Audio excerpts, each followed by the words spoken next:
My sister and I were home alone. Mom went to a wedding together with my dad. I was wasting time watching TV while my sister was trying on hats. Hey, can you try on your hats a little later? I can't see the TV. Oh, really? How come you can't see because of me? I'm not that big. Even though the house was quite big, we had a living room, 2 bedrooms, we had enough space to stay in. My sister and I were always arguing. There was never enough space in the house for us.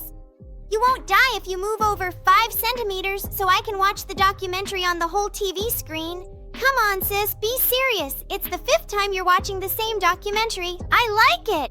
I'm passionate about the sea, about marine life. What's your problem? Why don't you go to the bedroom to try on your clothes? There's a mirror in there, too. While my sister and I kept arguing, all of a sudden we started hearing strange noises from the attic.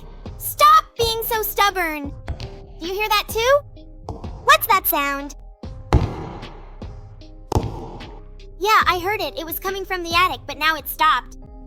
From the attic? I've never heard anything like that from the attic before. It doesn't even sound like that when Mom goes up to clean and gather the things we store up there. I have a strange feeling. Something's not right. Well, it's stopped now, so let's not worry about it anymore. Still, I think we should check the doors just to make sure we've locked everything. All right, I'll go check the front door. My sister and I locked all the doors then, just to make sure we were safe in the house. For quite a while, we didn't hear anything else. We thought maybe we imagined it, or that the sound came from outside. But while we were watching the movie, those same noises started up again.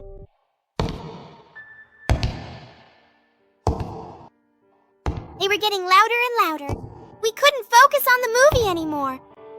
I think we should call Mom and tell her what we're hearing. Mom won't answer. She's at the wedding. Let her have fun. Let's go up to the attic and see what's making that noise. Okay, but you go first.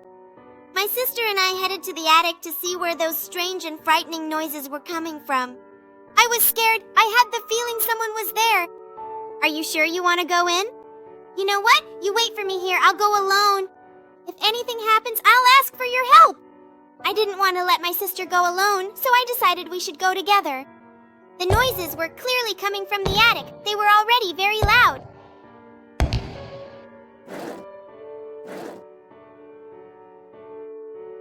When we got there, the noises stopped. The attic seemed fine. There's nothing here. That's impossible. This is where the noises were coming from. There must be something here. Shortly after the noises started again, I went to check. I can't believe it.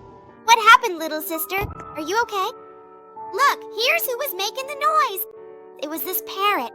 It was trying to fly, and when it tried, it would hit its wings against the roof. He was the one making the noise. The poor thing looked so scared. It's been trying to escape from here for so long. I can't believe it. It was a parrot this whole time. But how did this parrot get in here? I don't know. There must be a hole in the roof or something.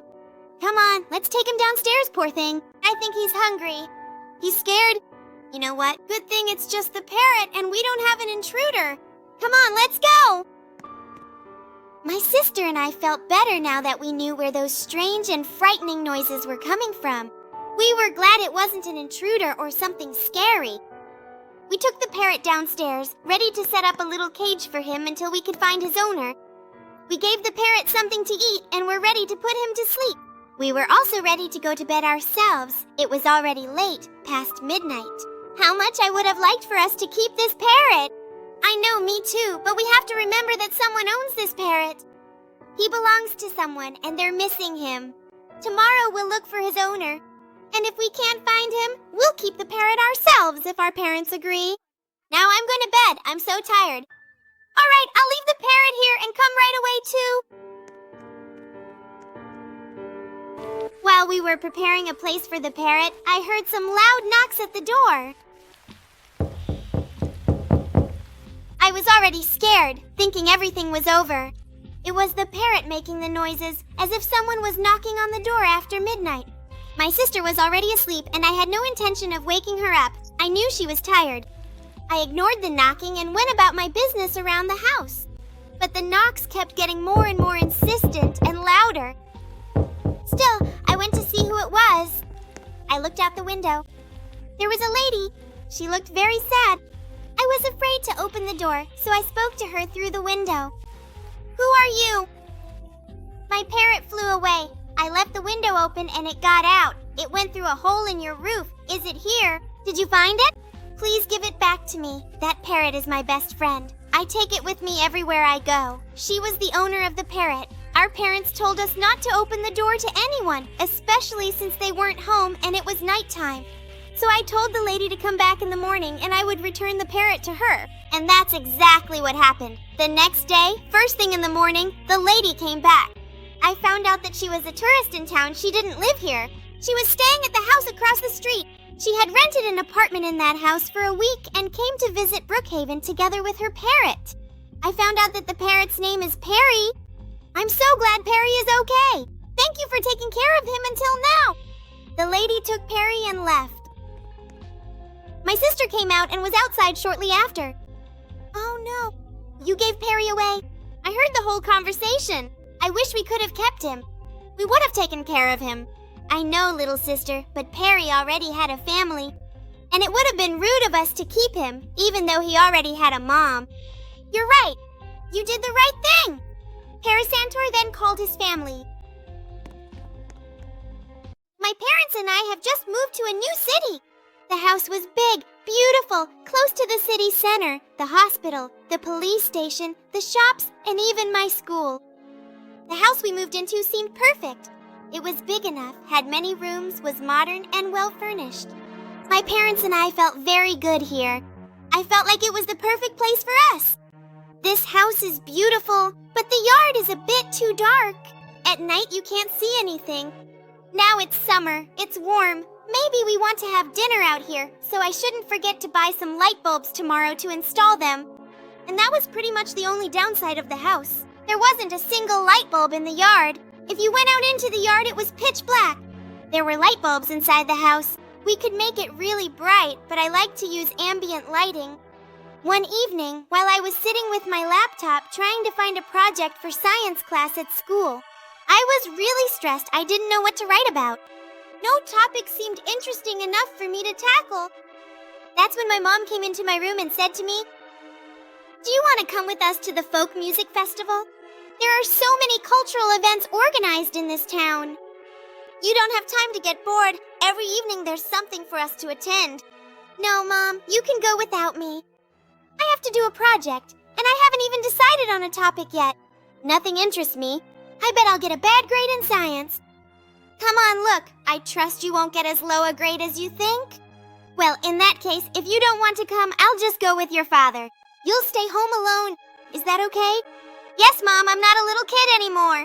I'm already grown up. I can stay home alone." "All right, I'll lock all the doors. If someone knocks at the door, don't open it. Don't open the door for anyone, okay?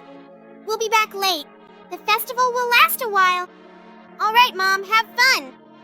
I was already getting more and more stressed. I didn't know what to write for my school project, and I kept wandering around the house. At one point, I noticed some lights. There were a lot of bright lights in our yard. It was impossible. Dad hasn't managed to install any lights in the yard yet, and usually it's pitch dark out there at night. The lights in the yard were very intense. They were green, turquoise, even red. I can't believe it. Where did those lights come from? Could it be that aliens are visiting us? I was scared. I was convinced that aliens were visiting us. I couldn't go outside. Something bad could have happened to me, so I quickly called my mom. "Mom, there are strong lights in the yard, all different colors." Of course, my mom told me that's impossible, that Dad hasn't installed any lights yet, and that I probably just imagined it. I knew for sure I hadn't imagined it, so I took a picture and quickly sent it to my mom. "See now, Mom? Check WhatsApp. Aliens are escaping right in our yard." I checked WhatsApp, and my mom sent me a bunch of laughing emojis. I didn't understand what she found so funny. Then my mom told me I could go out in the yard without worry because they were just fireflies. Fireflies? What are fireflies? I went outside, and sure enough, the yard was full of fireflies. I didn't know these insects even existed. They were wonderful. They lit up the atmosphere in a magical way. "Wow, you are amazing! You are the most beautiful insects I've ever seen. And to think I believed you were aliens." I went inside, excited, and started looking up information about fireflies.